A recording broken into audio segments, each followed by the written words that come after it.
Okay, so first of all, apa yang awak akan buat ialah pada hari tersebut ialah awak akan buat eksperimen. Okay, so buat eksperimen. So eksperimen yang akan dibuat tu ialah titration antara asid dengan base lah. Okay, so ini adalah rubrik dia. Rubrik ni tengok betul-betul lah. So ini yang akan diberi markah. Okay, so first of all mesti ada lab coat, goggles. So sebelum ni goggles ni kalau tak ada tak tolak markah kan. Tapi untuk practical test mesti ada goggles dan kasut. Okay, kasut bertutup. Okay, and then number 2, only necessary amounts of chemicals are transferred from reagent bottle to beakers. Okay, contoh yang ni, contohnya ialah kalaulah awak ada, kalau kita diminta, contoh kita diminta untuk tuang 25 ml HCl. Dan awak kena buat berapa? Kena buat 4 kan? Buat 4 conical flask. Therefore, awak kena buat ialah dengan 4, so dalam 100 ml ataupun lebih sikit pun dalam 120 ataupun 130 ml. Ambillah 150 ml macam tu. Okay, so necessary amounts. Jangan tuang sampai 500 ml. Itu dah jadi not necessary amount. Awak dah ambil dah terlebih. Okay, and then yang ketiga ialah labelkan, label, mesti ada label. Okay, solution tu ialah solution HCl ke NaOH. Ini contoh contoh kalau awak diberi acid titration kan acid dengan base kan. Acid tu siapa? Base tu siapa? Okay, and then apa tu? Yang conical flask. Conical flask yang keberapa? Gross ke? 1 ke? 2 ke? 3 ke? Right, kena label. Okay, and then number 4. Okay, ini biasalah. Pipette is rinsed with distilled water. Rinse ni, before ni mesti rinse. Dua benda ni, pipette and burette. Tu wajib. Okay, and then apa lagi? Okay, and then okay, the pipette tip is touched at an angle. Yang ni. Yang ni yang saya ajar hari tu, macam mana nak keluarkan solution yang lebih dalam pipette tu, mesti touch in to the inner wall. Okay, so touch to the inner wall. Okay, and then for burette make sure ini yang paling penting sekali lah, no air bubbles. Okay, make sure no air bubbles. Okay, and then filter funnel. Ni ramai yang buat kan sebelum ni. Apa ni, bila buat titration tu filter funnel masih ada dekat atas lagi. Burette tu. Okay, so ni burette kan. Burette. So filter funnel tu make sure alihkan dulu sebelum awak buat titration. Okay. Alright, seterusnya for titration, semasa titration apa yang akan dilihat ialah isi ke tidak analyte dengan indicator. Ni tak phenolphthalein. Okay, phenolphthalein ni letak masa nak buat eksperimen. Masa nak buat titration baru letak. Okay, and then masa ada what time, macam biasalah. Ini penting. Okay, and then this one, record into decimal places. Ini saya dah sentuh minggu lepas. Okay, so mesti 2 decimal places for initial and final reading. Okay, and then swirl continuously. Ini tangan mesti sentiasa pada stopcock dan burette dan conical flask. Okay, and then any titrant on the inner wall. Okay, ini rinse yang saya minta awak rinse banyak kali dalam conical flask tu. The wall tu sentiasa rinse. Okay, and then upon reaching end point, the titrant is dispensed drop by drop. Ini mesti drop by drop supaya titration tu kita akan dapat pink. Okay, kita ikut indicator. Kalau indicator kita guna phenolphthalein, so warnanya pale pink. Okay, and then lastly work area. So work area, glassware are washed. Okay, yang ni selepas buat titration. So bersihkanlah. Okay, so ini semasa nak buat eksperimen. Okay, and then masa eksperimen terus buat apa tu namanya, buat table result. Okay, so nanti semasa awak buat uh, re- baca reading, terus catat dalam result. Okay, setakat ni okay? Kalau okay, angkat tangan. Alright. Okay, ni nak make sure awak alert lah. Okay, now. Okay, so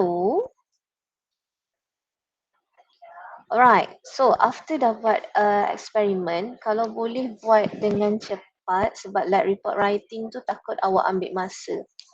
Okay, so lab report writing ni kalau pelajar yang SES sebelum ini awak fill in the blank tau. Tapi for SDS dah tak ada fill in the blank, awak kena tulis report writing ni from scratch. Maksudnya dari title to conclusion kena tulis sendiri. Tak ada pun isi fill in the blank, semua tak ada. Okay, so format lab report writing from title to conclusion macam biasa. Okay, and then for number 9 ni tak ada. Okay, number 9 ni tak ada. Okay, so awak buat sampai conclusion sahaja. Okay, so kita akan tengok satu-satu macam mana nak tulis lab report writing. Okay, ini eksperimen ini tak semestinya title yang sama. Okay, tapi kalau kita buat acid base, tapi memang kita akan buat acid base titration lah. Tapi acid dia siapa, base dia siapa tak tahu. Okay, molarity dia berapa, volume dia berapa diminta pun kita tak tahu. So ini adalah contoh macam mana nak tulis lab report. Okay, jangan kata benda ni sama pula. Okay, so ini example Ini saya ambil contoh daripada eksperimen tu. Okay, so eksperimen tu, so kita ada title acid base titration, determination of concentration of hydrochloric acid solution. So ini title dia. Okay, and then objective, ini pun eksperimen tu. So awak alert, ini adalah eksperimen tu. So saya terangkan eksperimen tu tak semestinya benda yang sama dan mungkin boleh jadi benda yang sama. Okay, so objektif kita ada dua. So determine the concentration of HCl solution, and then number 2, acquire the correct techniques of titration. Okay, so titration, kalau kita nak cari concentration of HCl, okay, kita nak cari concentration of HCl, so selalunya kita akan letak, so dekat bawah ni selalunya so ini panggil this one kita panggil analyte. Okay, yang dalam burette kita panggil titrant. Okay, so first of all kita nak tahu analyte ni siapa. So contoh eksperimen tu. So kita ada HCl, analyte kita HCl, and then kita ada NaOH kat atas ni. Selalunya. Okay, so ni eksperimen tu, NaOH kat atas, HCl kat bawah. So, apa yang kita buat ialah kita akan titrate HCl. So, kita akan diberi volume selalu 25 lah. Okay, selalu 25. And then soalan minta molarity HCl berapa. Okay, and then titrant ni, awak dah tahu molarity. Dan bila awak titrate, okay, molarity dah tahu. Okay, and then volume dapat daripada mana?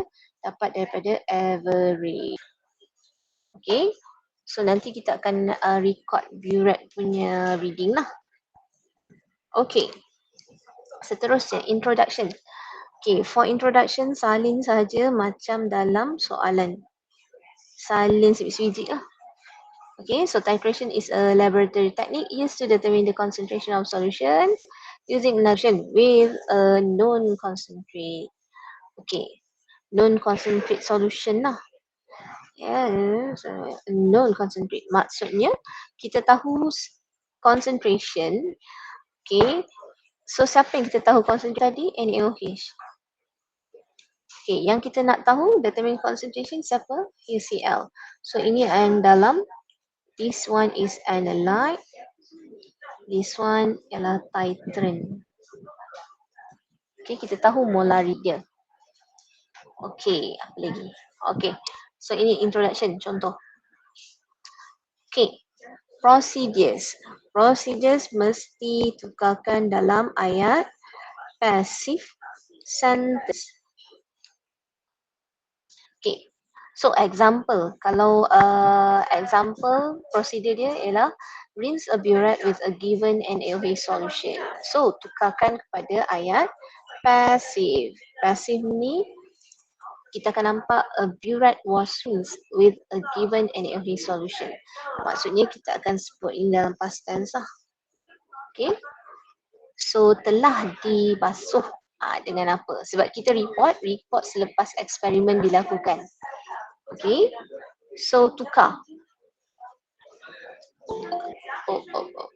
Okay, seterusnya results. Okay, so results selalunya kita akan buat gross. Okay, dekat sini yang paling penting sini. Ini banyak angka kat sini. Okay, so for results, make sure mesti 2 decimals. Okay, contoh kalau kita ada initial tak kosong je. Okay, kita nak apa? Kita nak final dengan initial reading dalam 2 decimals. Kenapa 2 decimals? Sebab bila awak buat titration burette, okay, kan dia ada senggat macam ni. Dia senggat dalam burette, burette dia ada senggat. So kita ada, so contoh ni 0 ml, sini ada 1 ml. Kemudian ada tengah dia 0.5. Okay, so the solution might be sampai sini. Contohnya macam ni. Ini solution. Okay, ini solution dia. So macam mana kita nak baca bacaan ini? Kan kalau kita ambil dekat sini, kita akan ambil bacaan dia ialah ni 0.1, ni 0.2, 0.1, 0.2. But bacaan ni dekat antara 0.1 dan 0.2. So dekat sini kita ada bacaan dia, kita akan jadi 0.15. Okay, dekat sini ada 2 decimal places kat sini. Antara sini ini adalah 2 decimal. That's why mesti record dalam 2 decimals. Okay, so sini 0.10, sini 0.20. Contoh. Nampak tak? So 0.00 lah. Contoh sini 25.1. So 10. Tolak 25.10. Okay, itu yang pertama. Untuk results, masukkan bacaan dalam 2 decimals.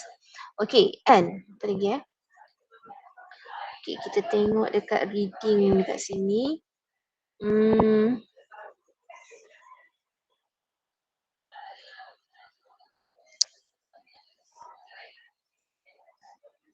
Okay, tak ada.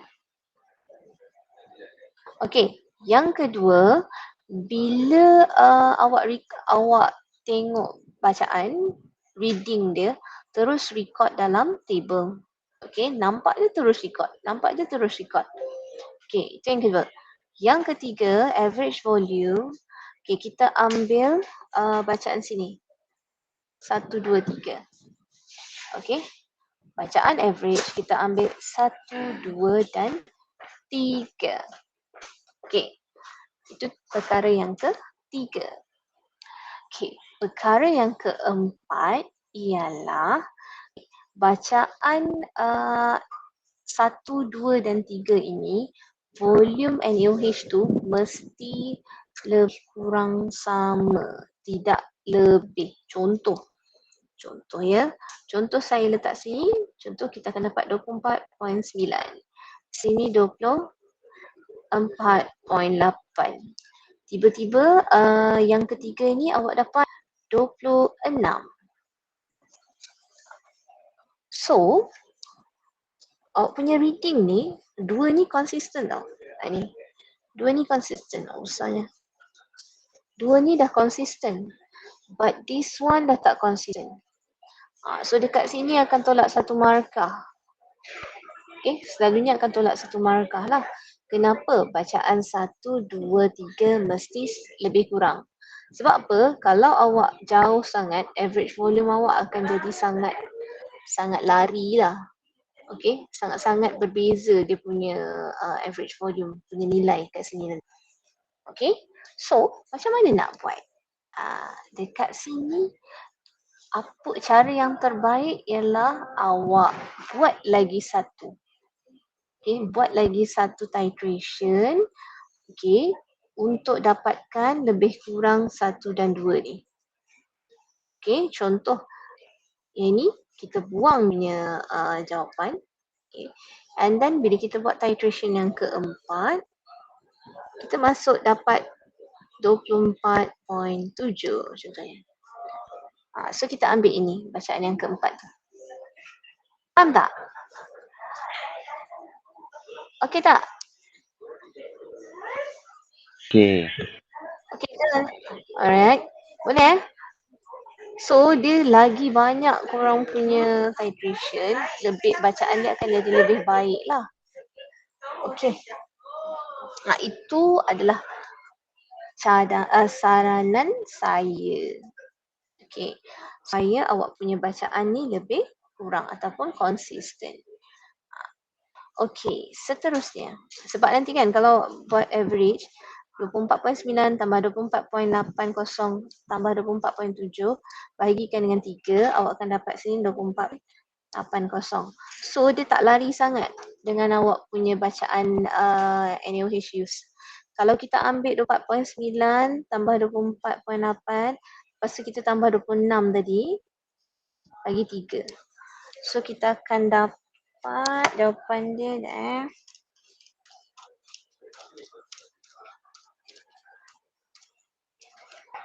Okey, kita akan dapat 25.2. Okey, 25.2 ni dia punya beza dia sangat besar compared to 24.9, 24.8, 26. That's why kita nak cari bacaan yang konsisten dekat results. Okay. Dekat results ni banyaklah benda. Okay, so yang pertama 2 decimals. Yang kedua apa tadi? Kedua, saya lupa dah. Yang pertama 2 decimals. Okay. Yang kedua average volume tu ambil jangan include cross. Okay.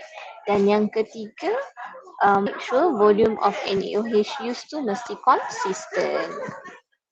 Okay, so itu 3 benda dalam result. Okay, now calculation. Dekat calculation yang paling banyak markah. Okay, so first of all, kita ada apa yang kita buat, ini step by step. Ini depends on awak punya eksperimen. Saya ajar benda yang general sahaja. Okay, so ini adalah titrant. Balik. This one is analyte. Okay, this one is titrant. Contoh tadi kita assume titrant kita ialah, ini depends on eksperimen tu Titrant kita NaOH, analyte kita HCl. So, apa yang kita buat ialah kita akan cari number of mole titrant dulu. Number of mole titrant, which is number of moles NaOH. Kita guna formula apa? MV over 1000. Molarity ini kita ambil, memang dia dah bagilah. Dia dah bagi dalam soalan. Dalam eksperimen tu lah. Volume dapat daripada mana? Average volume. Dan volume ini mesti dalam ml. Okay. Kalau awak nak bagi 1000, kalau tak bagi 1000, average volume tadi ni tukarlah kepada liter. Okay, dapat 0.0248 liter. Dia either one. Kalau guna MV over 1000, so itu dalam ml. Okay. Kemudian dah dapat nombor mol, seterusnya tulis equation. Equation dia antara siapa? NaOH dan HCl. Macam biasa, NaOH tambah HCl produce NaCl plus H2O. Okay, kemudian guna ratio. Ratio siapa? Antara NaOH, titrant dan analyte. Okay. So ni macam biasalah. Kita buat 1 mol NaOH equals to number 1 mol of HCl. Kita ada sekian-sekian. Berapa mol untuk HCl? Okay. Dah dapat nombor mol HCl, so kita label sebagai X kat sini. Dapat X. Okay. So, number of mol analyte macam mana? So, okay, dapat nombor mol, so X.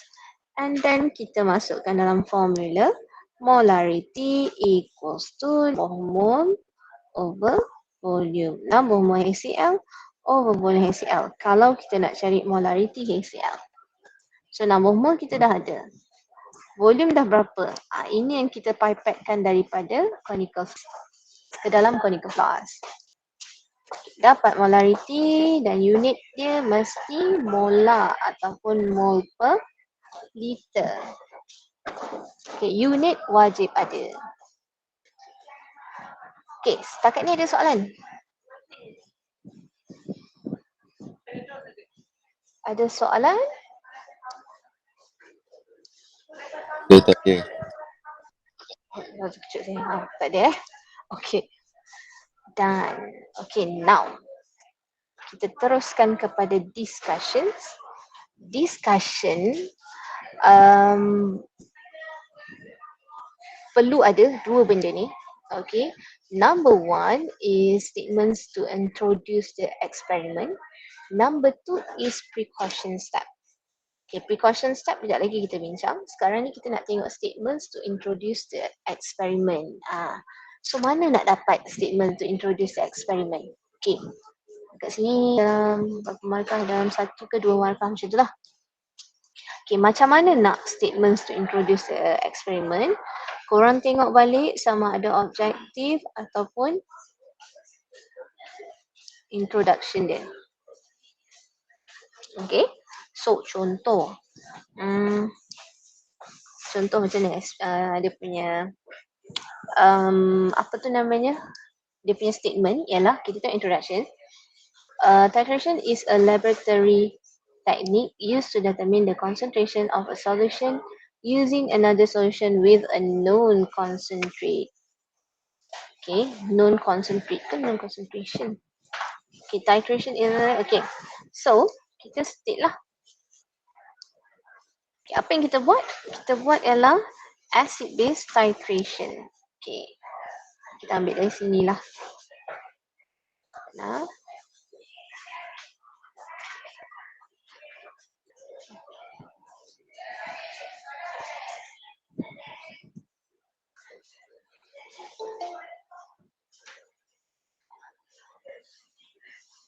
Okay, contoh. Ini adalah kita punya title. So, macam mana nak statement from this title? Okay, ini adalah statement yang pertama. Statement yang pertama kita boleh state macam ni. Acid base titration is used to determine the unknown. Nak determine apa? Determine the concentration of the unknown solution. Okay, concentration of a solution. Macam lah.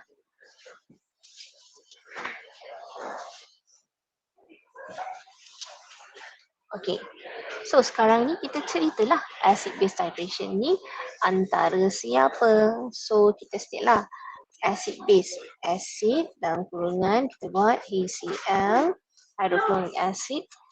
Kita buat sini lah. Acid base titration kita boleh tambah between siapa? Between HCl and NaOH. Is used to determine the concentration of the solution. Siapa yang kita nak tahu? HCl solution. Okay. Ni maksudnya kita introduce eksperimen. Apa yang kita buat sekarang ni? Kita buat ialah kita kata okay, kita tengah buat acid base titration. Antara acidnya, base-nya siapa? Okay, and then to determine the concentration of solution, siapa yang kita nak determine? HCl solution. So, benda ni datang daripada mana? Datang daripada objektif ataupun daripada introduction. Okay, boleh?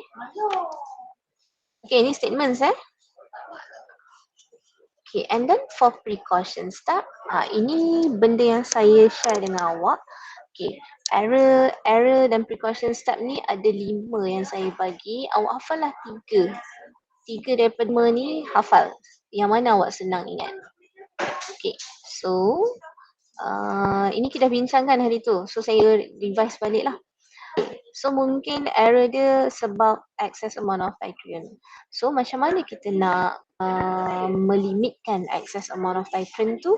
So kita menjalankan precaution step dia ialah the addition of the titrant should be, kita akan buat drop wise ataupun drop by drop until reaching the end point. Maksudnya kalau kita nak dapatkan end point, kita akan buat drop by drop, drop by drop.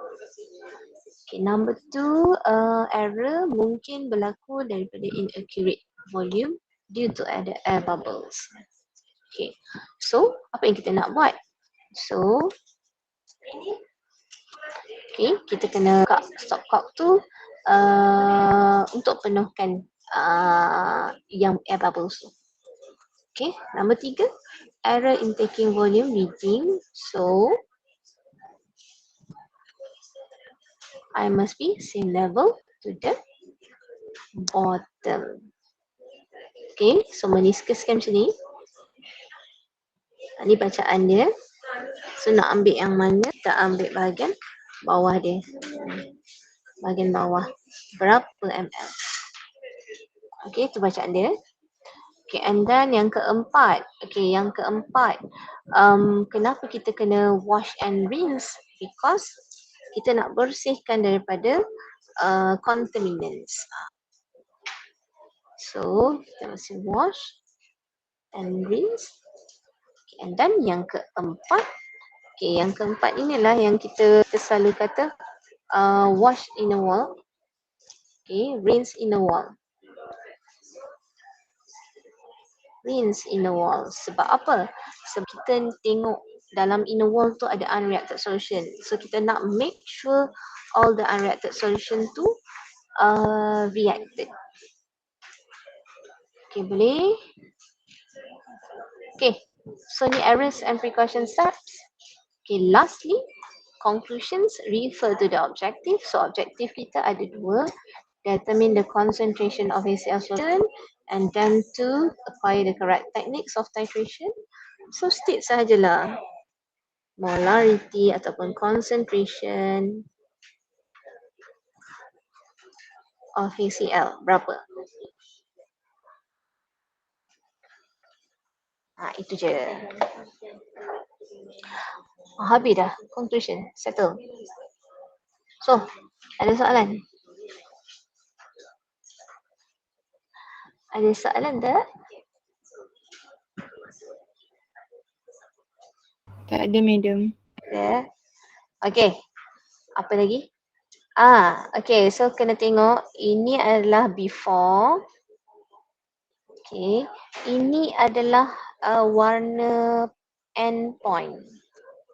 Warna endpoint. Endpoint tu maksudnya apa? Maksudnya amount of acid can neutralize base. Maksudnya amount dia cukup-cukup untuk neutralize the base. Itulah endpoint dia. Okay. So endpoint ni warnanya apa? Warnanya pale pink. Kalau korang tengok before dengan endpoint tu, dia lebih kurang sama je. Cumanya dia nampak pink tu ala-ala pink je. Okay. And then kalau boleh masa practical test jangan dapat ni. Okay. Jangan dapat ni. Sebab apa nanti yang pertama calculation lah. Yang kedua awak punya bacaan tu dah tak konsisten. Alright. Sebab apa? Ini dah terlebih NaOH. That's why warnanya warna purple. Okay. So sebenarnya ini apa? Ini kan dalam ni HCl. Awak letak phenolphthalein dalam ni. So, kalau acidic phenolphthalein warna colorless. Okay. Kalau dalam keadaan acidic, di dalam keadaan basic, warnanya akan jadi purple ataupun pink lah, very pink. Okay. But for neutral ni yang dapat pale pink. So yang ini yang awak kena dapatkan. Itu yang kena drop by drop, kena rinse the apparatus. Itu yang awak buat dalam precaution step. Okay, habis. Setakat ni ada soalan tak? Sekejap je ni. Ada soalan? Tak ada, madam. Tak ada. Ada yang tak masuk ke? Umi Wahidah. Okay, so saya tanya seorang-seorang lah. Any soalan tak? Umi Wahidah. Ada? Tak ada? Type pun boleh Tak ada. Nazira. Izzati.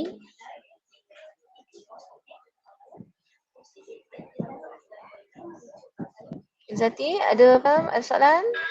Okay. Kalau tak ada ni, tak ada ke? Nurina? Hazimah? Tak ada, madam. Ada. Okay. Hana?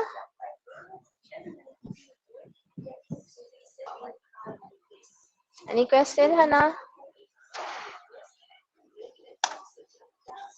Dini? Tak ada, madam. Alright. Alia? Tak ada, madam. Nabila? Uzair? Tak ada, madam. Aklan? Khairul? Tak ada, madam. Tak ada. Fatin? Farah? Dayang Amira? Tak ada, madam. Yang tak ada Ibrahim Ibrahim tak ada. Ibrahim tak masuk. Ada lagi ke? Yang perempuan 1, 2, 3, 4, 5, 6, 7, 8, 9, 10, 11, 12, 13. Okey, perempuan semua ada. Okey, so itu sahaja. Okey. Saya nak bagi attendance.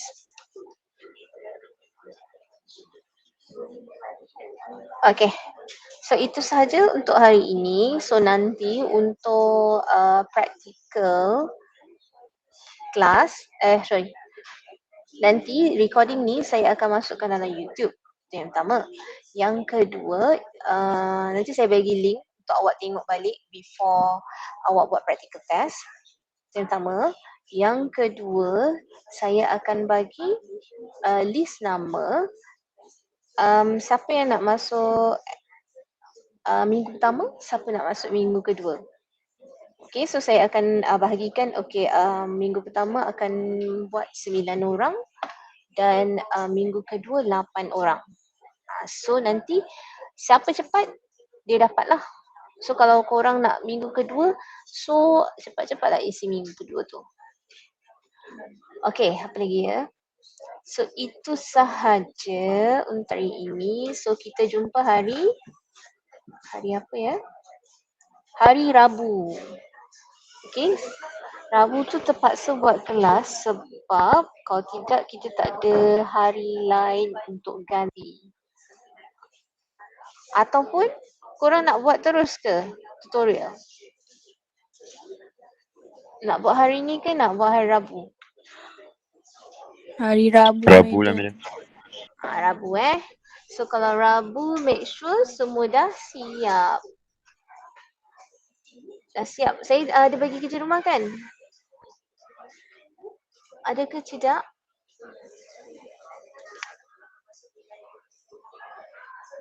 Ada kan?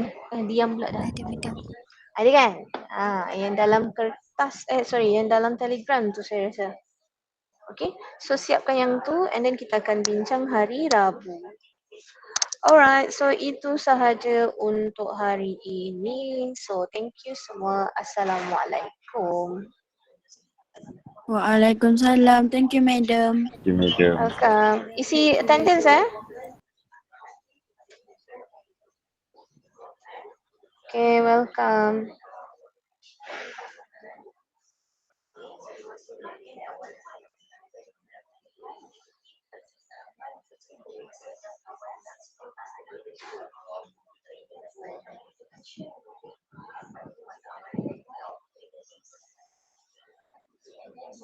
Madam, Yes.